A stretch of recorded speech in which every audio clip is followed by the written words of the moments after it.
Hey guys, what's going on today? So as you can tell by the title of the video, we're working on the Sierra today, and what we're working on specifically is removing these side steps. I'm just not the biggest fan of the factory side steps, whether it be a lower truck or a lifted truck. I just don't like the look of them.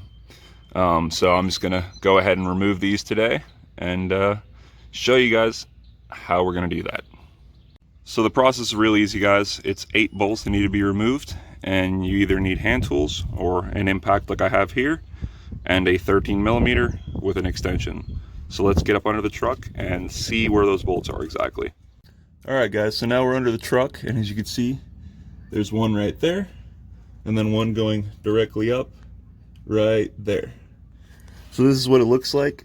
You have to remove, you obviously need the extension to be able to reach that one, and then the one right above it, and then it goes all the way the same for the rest of them. There's obviously one furthest to the back, 2, 3 right above my head right here, and the 4th one right there.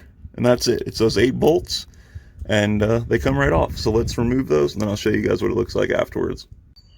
There you go, guys. It's as simple as that. So when we come over here, we can see 8 bolts that we removed there. And then here's what the step actually looks like off the truck. You can see where all those bolts go. There's one there, and then it repeats itself all the way down. Don't be afraid to take it off yourself. They actually don't weigh much at all. I mean, quick example, just lifting them up with one hand. You can lift up the whole thing with one hand. So don't be afraid that you're gonna drop it on yourself or anything. It's not heavy at all. So yeah, definitely makes the side of the truck look a lot cleaner. The profile of it, that's why I just prefer to have it off. I'm not a boomer that needs it to get up in the truck. I can jump in there just fine.